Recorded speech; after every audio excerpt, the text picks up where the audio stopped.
चलिए। Hello viewers, class 12 chemistry और sir hashtag विद्यामिता solution chapter के पार्ट 4 में हम लोग normality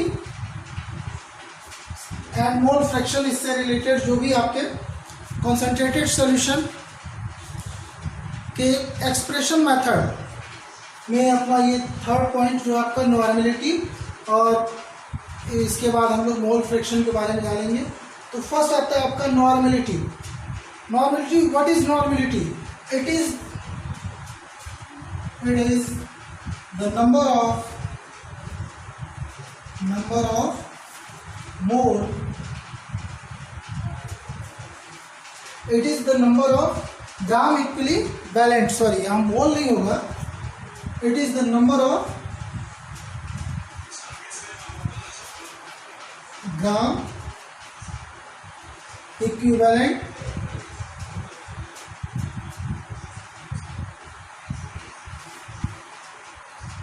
mass, it is the number of gram equivalent mass of solute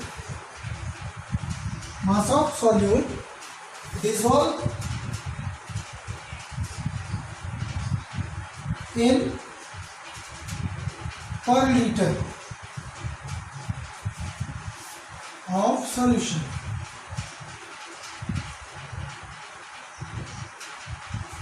मतलब ये है कि जैसे अभी लोग इससे पहले पढ़े थे मोलैरिटी, उसमें हमने पढ़ा था नंबर ऑफ मोल, और यहाँ पास अपना है number of gram equivalent mass of solute dissolve in per litre of solution, dissolve in 1 liter of solution.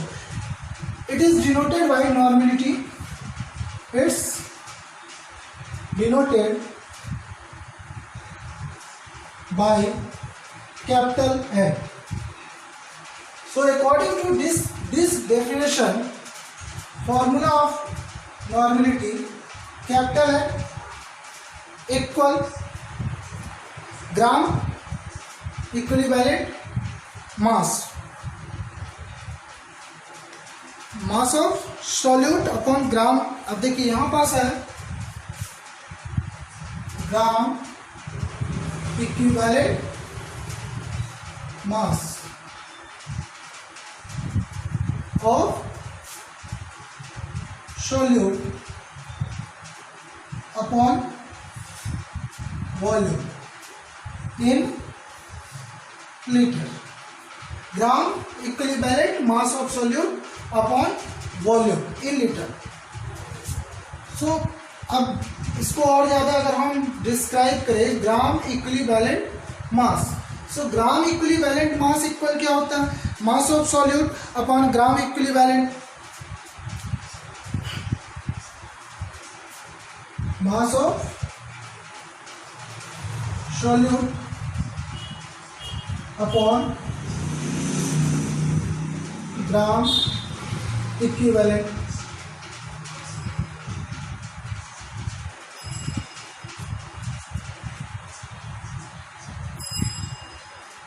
ml, अगर वॉल्यूम का अपन ml में लेते हैं तो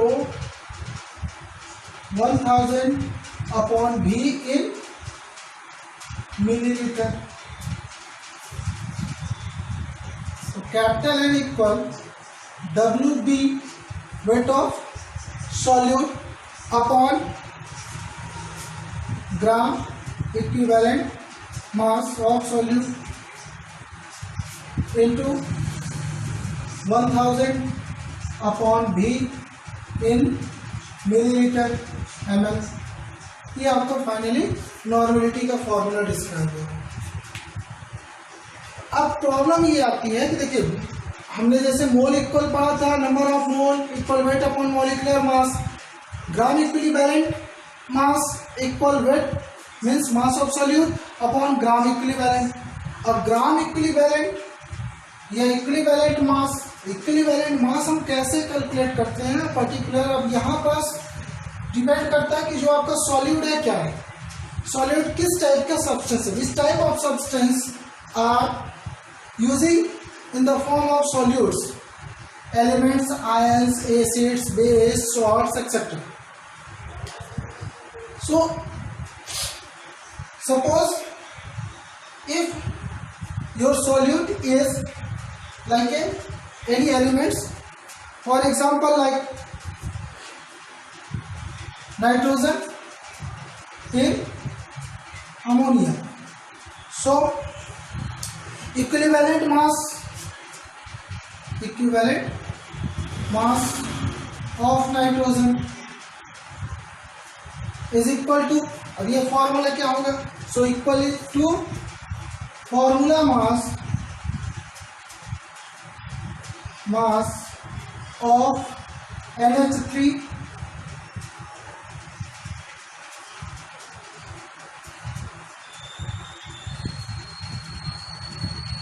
equivalent mass of nitrogen in ammonia. So in ammonia, so nitrogen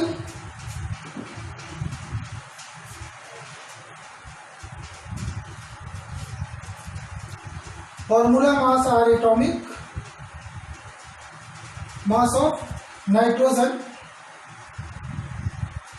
upon balancing. ये use करते हैं कब? जब अपने को एलिमेंट का इक्विवेलेंट मास कैलकुलेट करना हो, तो हम इस फॉर्मूले का यूज करेंगे. Atomic mass of nitrogen is 14 upon valency. अब बैलेंसी आप कैसे आइडेंटिफाई करते हो? तो बैलेंसी के लिए नाइट्रोजन से आपने ये देखिए कि how many mono atomic substance are elements connected with nitrogen. कितने मोनो एटॉमिक एटम्स जो नाइट्रोजन के साथ कनेक्ट हैं? तो 3. So valency of nitrogen is 3. ये आपका हो जाएगा equivalent mass of nitrogen. So particular elements के लिए जब हम कैलकुलेट करते हैं इक्विवेलेंट मास, तो इक्विवेलेंट मास कैलकुलेट करने के लिए ये फॉर्मूला यूज करते हैं, एटॉमिक मास और formula mass of elements upon the valency. Next आता है आपका आयंस. अब पर्टिकुलर मान लीजिए आपका सब्सटेंस जो है या सॉल्यूट, वो आपका कोई आयंस है. तो अब जैसे सल्फेट SO4 2- चार्ज सल्फेट. अब सल्फेट में हमको क्या करना है? इसमें आयंस के लिए जब हम कैलकुलेट करेंगे तो equivalent mass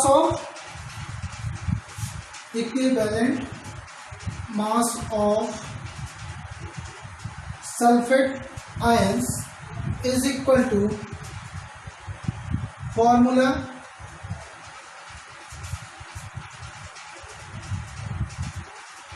mass of ion upon total number of charge. Total number of charge. Formula mass of ion, sulfur plus sulfur atomic weight 32 plus oxygen 4 into oxygen atomic weight 16 upon total number of charge. So 2 negative charge upon 2, 32 plus 64 upon 2, 96 upon 2. So here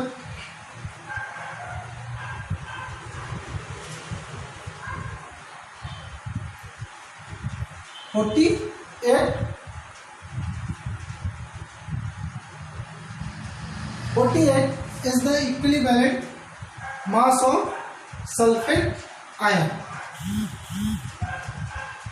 Third, acid. When your solute is acid, so equivalent mass of any acids, for like example like HCl, H2SO4, etc. So which substance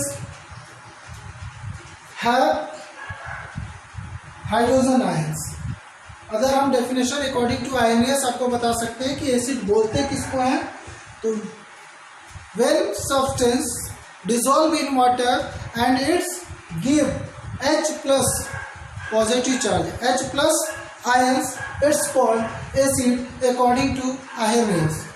So when your solute is acid, so equivalent mass of acids like H2SO4 is equal to molecular mass of acid upon number of displaceable hydrogens ion. According to this formula, we calculate equivalent mass of acids.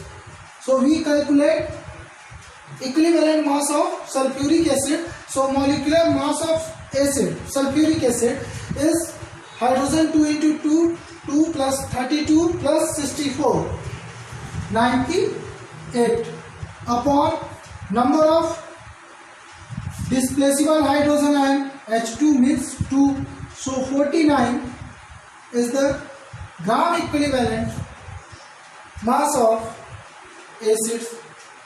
In similar pattern, where your solute is base like CaOH whole twice, calcium hydroxide, another we use like sodium hydroxide. Same formula, equivalent mass of sodium hydroxide, it is a base, is equal to the molecular mass of base upon number of displaceable OH negative charge. According to Arrhenius के according अगर हम चलते हैं तो base बोलते किसको हैं या क्षार किसको हम बोलते हैं, तो सिंपल सा ये है, which substance dissolving in water and it's give hydroxyl means OH negative charge, it's called base according to Arrhenius. मतलब किसी भी सब्सटेंस को अगर वाटर में डिसॉल्व करते हैं, after dissolvation it's give OH negative charge, is called base. So molecular formula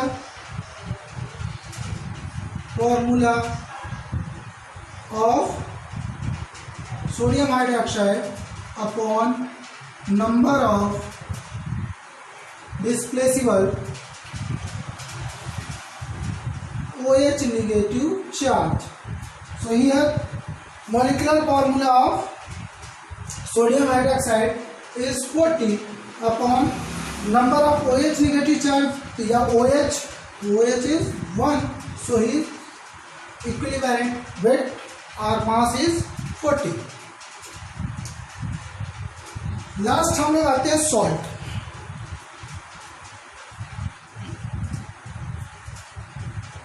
next हम लोग देखते हैं salts. When your solute is a salt like Na2CO3 sodium carbonate, potassium hydroxide, potassium chloride etc. अब problem ये है कि generally हम लोग सॉल्ट से क्या मीनिंग लगाते हैं. सॉल्ट का मतलब कि कोई भी ऐसा सब्सटेंस जो न्यूट्रलाइज हो, न्यूट्रल हो, मीन्स ना तो वो एसिडिक हो ना बेसिक हो. बट एक्चुअल में ऐसा नहीं होता. जो आपका सॉल्ट है ये भी आपके एसिडिक और बेसिक ये मीडियम पर रिप्रेजेंट करते हैं, acidic and basic. So when your salt is acidic तो आप इजीली यूज कर सकते हो कौन सा फॉर्मूला जो आप एसिड के लिए यूज करते हो. व्हेन योर सॉल्यूट और बेसिक सॉल्ट, अगर आपका सॉल्यूट जो है वो बेसिक सॉल्ट है तो ऐसे केस में आप यूज कर सकते हो जो आप बेस के लिए फॉर्मूला यूज करते हो वो. But if your solute is neutral salt like sodium carbonate और other like KCl etc. So equivalent mass of salt is equal to formula mass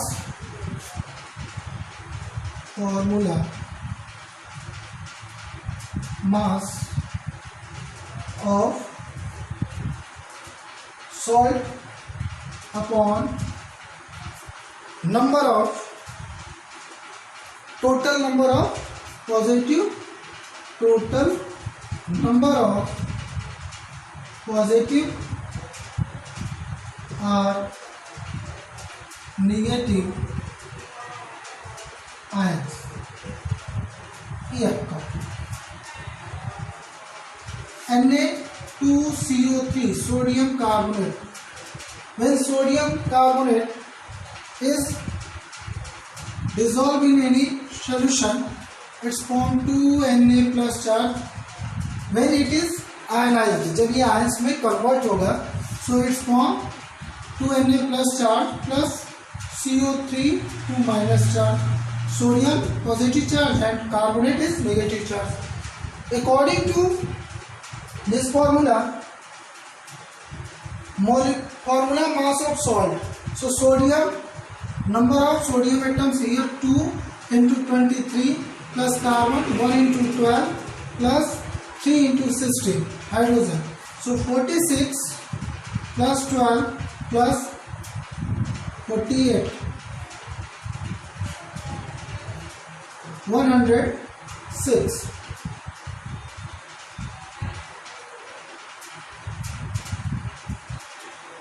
So formula mass of salt 106 upon number of positive or negative. Total number of positive or negative, मतलब इनमें से कोई एक लेना है आपको. तो number of positive charge here also 2 and number of negative charge here also 2. So upon 2 equal 53. इस बेसिस पे आप जो सॉल्यूट आपका गिवन रहता है उसका आप कैलकुलेट कर सकते हो इक्विवेलेंट मास. फिर से अपन रिटर्न आते हैं नॉर्मलिटी की डेफिनेशन में. It is the number of gram equivalent mass of solute dissolving per litre of solution. मतलब 1 लीटर सॉल्यूशन में जितने भी number of gram equivalent mass of solute dissolve होंगे upon volume. So mass of solute upon gram equivalent mass into 1000 upon V in ml. अब units की बात करते हैं तो इसका जो यूनिट होगा आपका unit of normality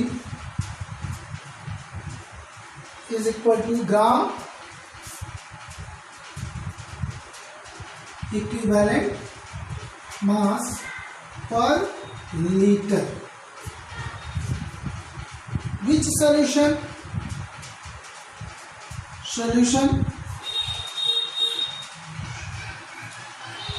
normality have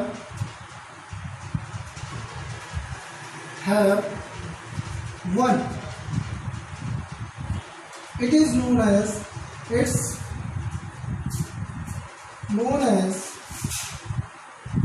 normal solution. मतलब कोई भी ऐसा आपका सॉल्यूशन है जिसका नॉर्मलिटी क्या है 1n होगा, उसको अपन नॉर्मल सॉल्यूशन बोलते हैं. अब इसमें आप देखोगे कि n अपॉन कुछ न्यूमेरिकल जब प्रॉब्लम सॉल्व करेंगे उसमें आपको मिलेगा n upon 2, n upon 10, n upon 100. अब इसको हम normally n upon 2 means half. किसका हाफ होगा? नॉर्मल सॉल्यूशन का. तो नॉर्मल सॉल्यूशन का हाफ होता है तो इसको हम क्या बोलते हैं? ये आपका हो जाएगा हेमी, या इसी को हम बोल सकते हैं क्या? Semi, half. हेमी और semi normal solution.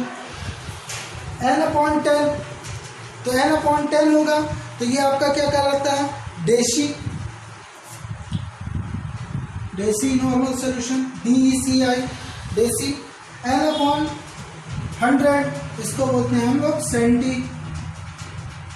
Senti normal solution. तो when the normality of any solution is 1, it's known as normal.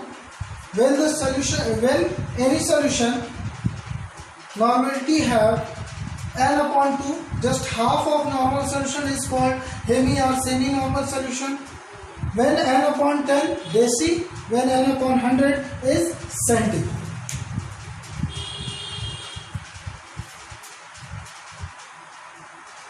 So it is the ratio. It is the ratio of number of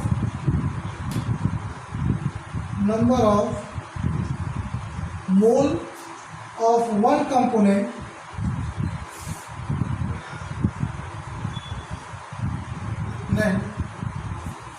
to the number of mole of the total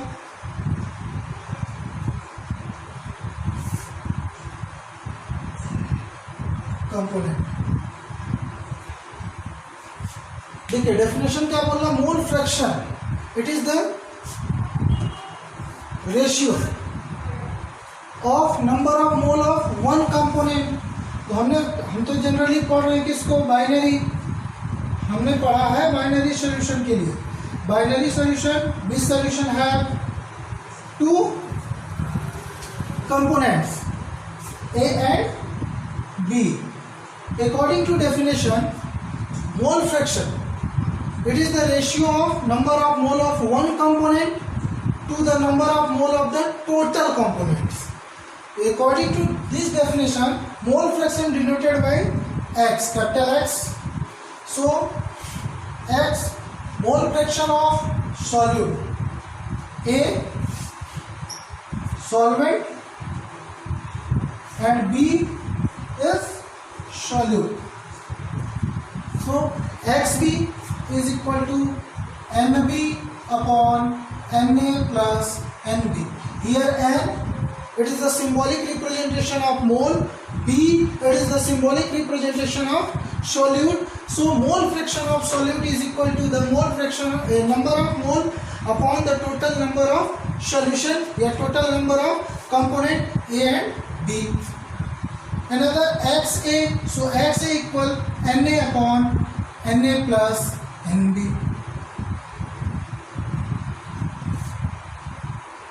Mole fraction. Mole fraction is a dimensionless quantity.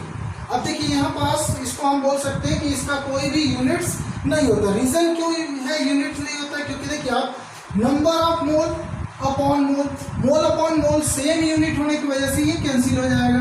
तो जब same unit होने की वजह से ये cancel हो जाएगा तो ऐसे केस में ये डायमेंशनलेस यूनिट्स होता है.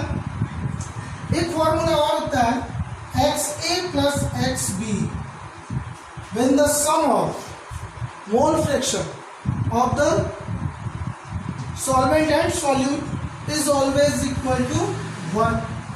मतलब हम ये बोल सकते हैं कि पर्टिकुलर किसी भी सॉल्यूशन में मोल फ्रैक्शन, जो total mole fraction of solution is always 1. तो ये जो आपके 4-5 मैंने बताया, ये आपके मतलब एग्जाम के पर्पज से अकॉर्डिंग देखें तो ये जो है आपके मेजर एक्सप्रेशन मेथड है.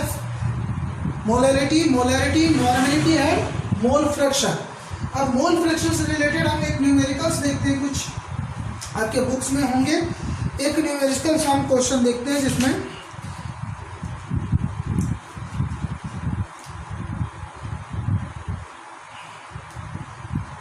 Your question is the percentage composition of solution.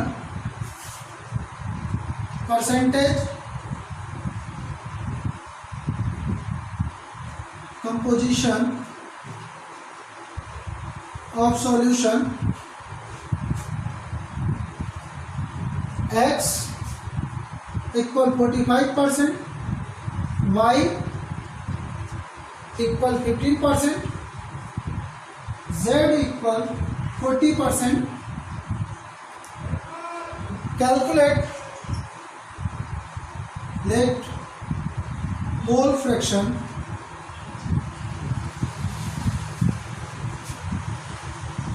of each each component name. Well, in a question given is molecular mass X have 18, Y have 60 and Z equal also 60. अब ये question है जिसमें एक percentage composition of solution दिया हुआ है. Already इसमें given आपका x equal 45%, y 15 and z equal 40%.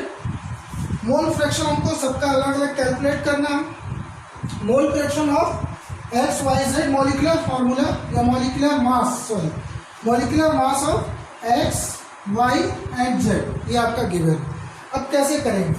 तो अभी मैंने आपको फार्मूला बताया. जब हमको कैलकुलेट करना मोल फ्रैक्शन तो पर्टिकुलर आप देखो नंबर ऑफ कंपोनेंट आपके पास कितने हैं. तो टोटल नंबर ऑफ कंपोनेंट अपने पास 3 है.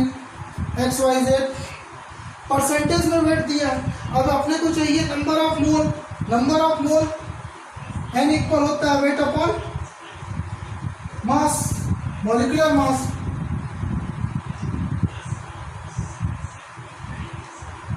Weight upon molecular mass. अब अपने पास मॉलिक्यूलर मास गिवन है, वेट जो है गिवन नहीं है, परसेंटेज में दिया. तो first let the total weight of solution is 100 gram. आपने वेट ले लिया. सो weight of x equal 45 gram, y equal 15, z 40. So number of mole n x is equal to weight upon molecular mass, weight 45 upon 18.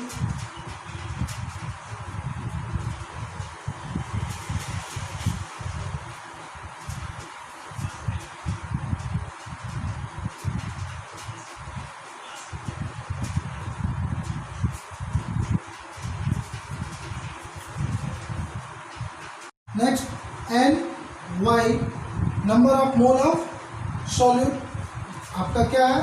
Second component y. So wait 15 upon molecular mass 60. So 1 upon 4 that means 0.25.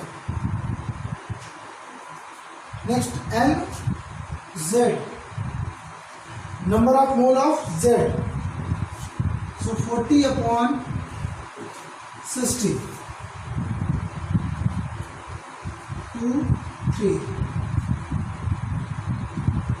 2 upon 3. So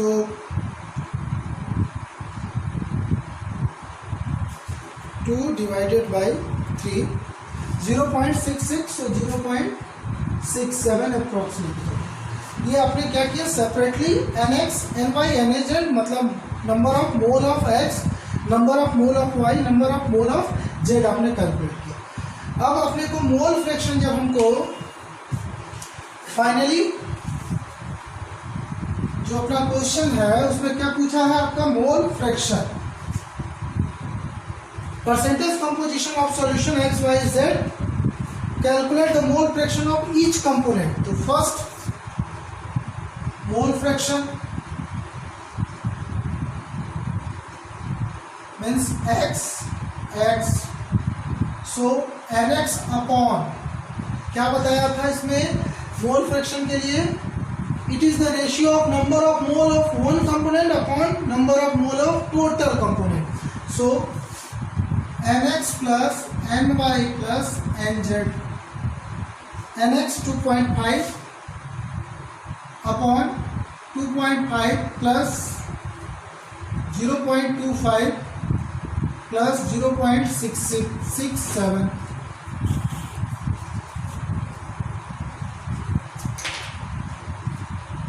plus कर देंगे हम इसको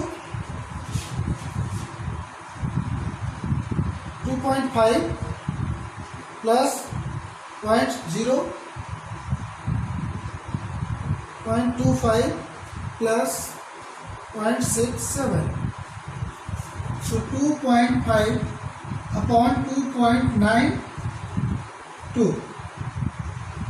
Then 2.5 upon 2.92.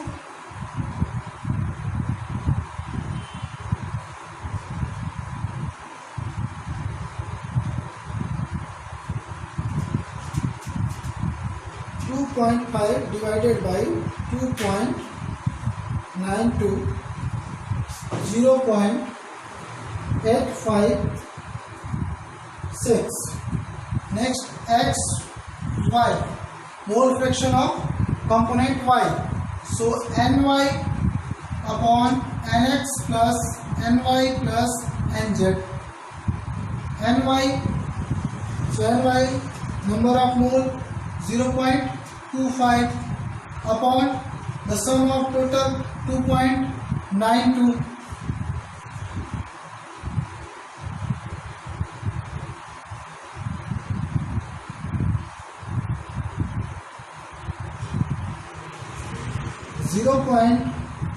.0856 and last xz. So xz equal nz upon nx plus ny plus nz. Nz value 0.67 upon 2.92.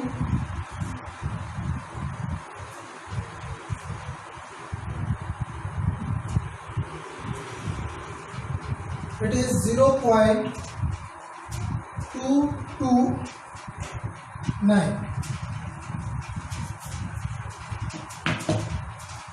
ये आपका separately mole fraction of x 0.856, mole fraction of y 0.0856 and mole fraction of z is 0.229. Units नहीं होगा, पहले ही मैंने बताया इसमें ये जो है आपका एक ऐसी ये डायमेंशन लेस जो है आपका क्वांटिटी है जिसमें किसी तरह की कोई यूनिट्स नहीं होती है. ओके गाइस, वीडियो को ज़्यादा से ज़्यादा देखिए, शेयर कीजिए और इसको एक्चुअल में जिसके पास जिसको रिक्वायरमेंट